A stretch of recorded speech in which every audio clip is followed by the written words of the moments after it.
visokega šolstva, posebej tistega javnega, še naprej pada, ampak ostajam optimističen. Zakaj? Zato, ker gledam za nazaj, zdaj, ko smo gibanje, mi smo univerza, ki je to stvar izvedlo, po zasedbi filozofske fakultete in nekaj drugih večjih javnih dogodkov, v resnici priznam, smo bili toliko demotivirani in izčrpini, da se je cela stvar zaustavila. Ampak nekaj pa smo naredili. In gibanje Mi smo univerza se ni začelo kar nekaj tako iz prve.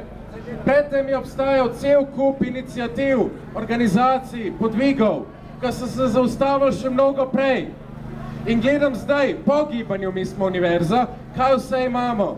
Imamo študentsko stranko Iskra, obstaja Visokošolski sindikat Slovenije, obstaja iniciativa za demokratični socializem, obstaja antikapitalistični blok.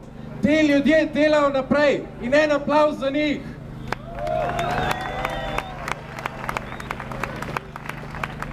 In zdaj, ko gledam naprej, kaj delamo, vidim, da smo se učili na svojih napakah in znamo organizirati sebe in dogodke bolje.